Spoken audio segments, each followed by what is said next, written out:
Welcome to edupediaworld.com. In today's video, we will learn about characteristics of sound and specifically we will talk about wavelength today. So as you all know, we have already talked about how a wave is formed, how a sound wave is transferred and how do we all hear the sound wave. So what is the characteristics of a sound wave? We all know that sound wave travels in the form of continuous compressions and rarefactions of molecules.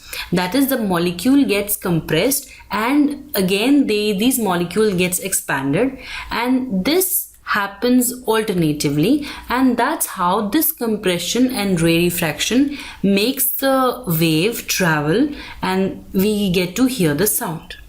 So because of alternate compressions and rarefaction, the sound travels to our ear. Now because we know that sound propagates in a longitudinal wave, so what happens is these alternate compressions and rarefaction forms alternate high and low. So wherever there is compression, like you can see here, there is this compression, the molecules are compressed, so this becomes a high. Then again the rarefaction, this becomes a low. And again, this is again a compression, so again this becomes a high. So it's a series of high and low pressure wave which travels, and that's how the sound is heard. So now let's talk about wavelength. How do we define a wavelength of a sound wave? See, now you can see here, these are the compressions, that is this is a high and this is a low. So what happens is, if I extend this line like this, so this becomes, see, this one becomes a compression, so this is a high. This is called as a crest also. That is, every high of the wave is known as crest of the wave, whereas every low, that is wherever there is rarefaction of molecules, that is a low, is called as a trough. So a wave is nothing but alternate crest and trough. Again one more crest and then one more trough.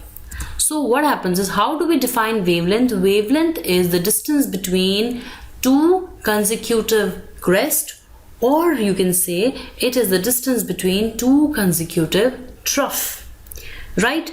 Both of them will be equal. Why is that so? Is because, see, now you can see I have placed these red dots here. That is, this is the origin where the wave is originating, right? Again, this is one high, that is the crest, because I have drawn this line is extended and this becomes a crest.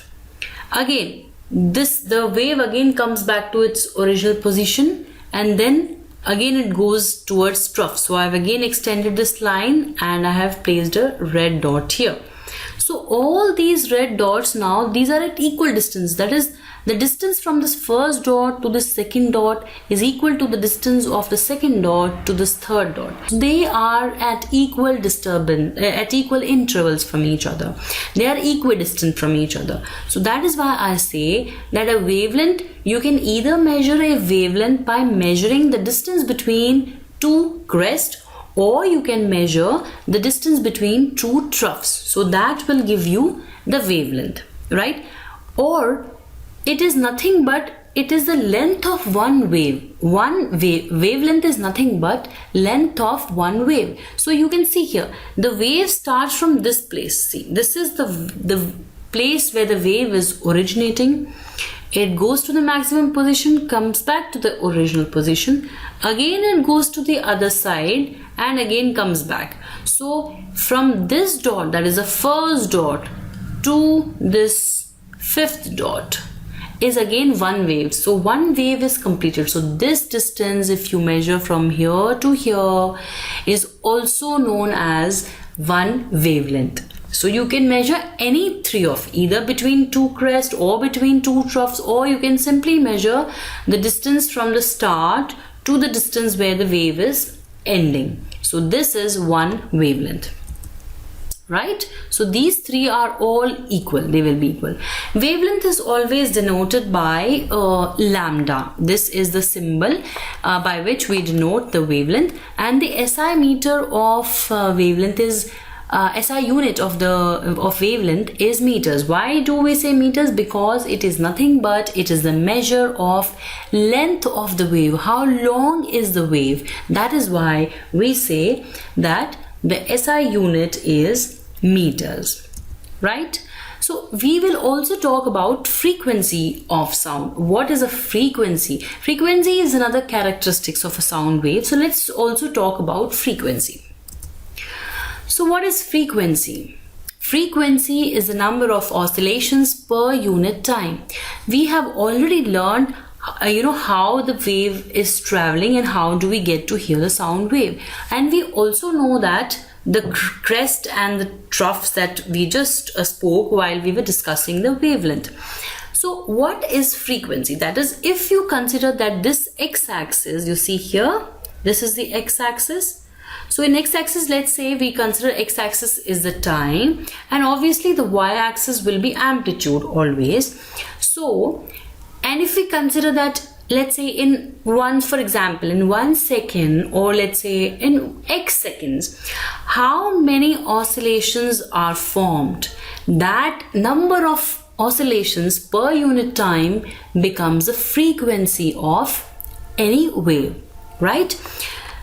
Let's see. So frequency is denoted by the symbol mu, and the SI unit of frequency is hertz, right? Now you see, this is how a wave looks like. So let's say that on the x-axis we have the time, and this is the y-axis, we have the amplitude. So now can you just count how many oscillations can you see in this given time? Let's say t. I say t is t seconds. In t seconds, how many oscillations do you see here? See, you see first oscillation starts from this yellow dot. This wave is getting completed here. So this is one wave. Again, this is a second wave. So we say that the frequency is 2. In t seconds, we say frequency is 2.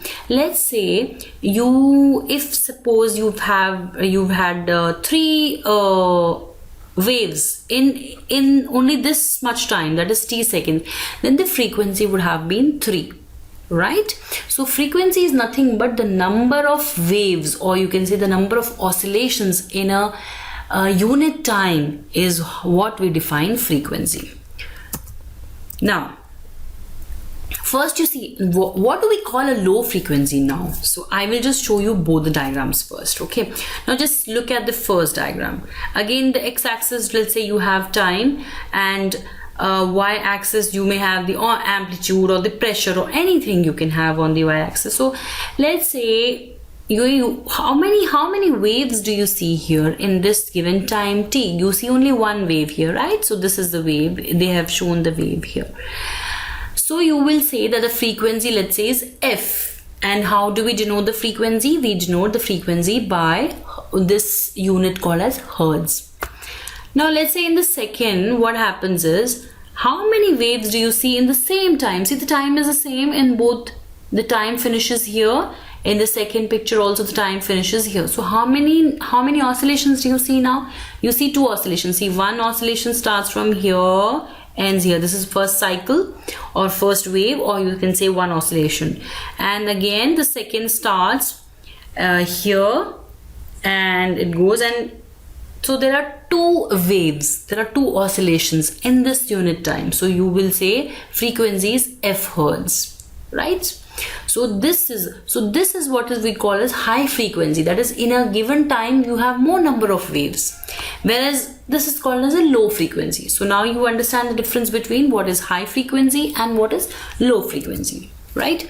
So now again, one more example. See, you see the time is again the same from here to here and this thing, but then this is what we call a low frequency, because I can only see 2 oscillations here, 2 waves here, whereas again I can see number of the waves here, number of waves are here. So this is high frequency, right?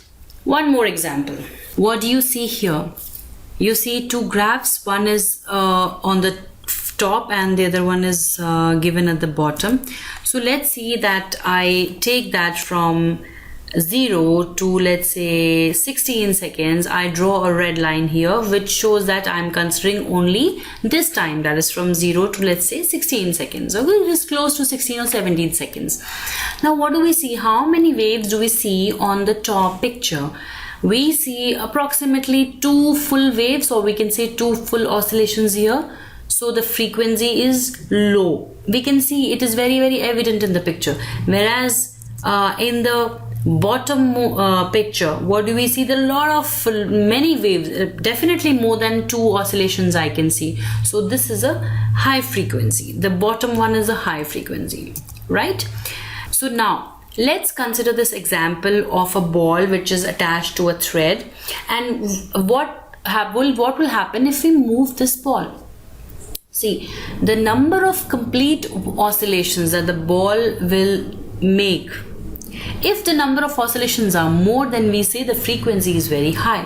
Whereas if the number of oscillations are less, then we will say that the frequency is very low. And what do we mean by one complete oscillation? One complete oscillations will be when the ball goes from the mean position to one extreme end, comes back to the other extreme end, and again goes to the mean position. So this becomes one complete oscillations.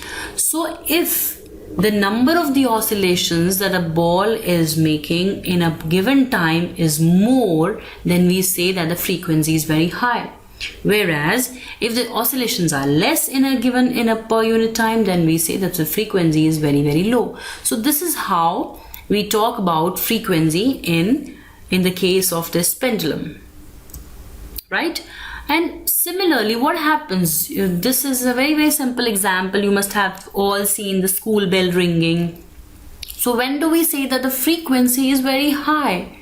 That is when the person who's standing below, if let's say there's a thread which is attached to this ball which is at the center of this bell, what happens is generally the person moves this thread, and that's how this metal ball which is in the center of this bell moves. So if he's moving the thread very fast, and this central metal ball also moves very fast to one extreme and then to the other extreme. So we say that the number of the oscillations that the metal ball is making are more, and so the frequency is very high.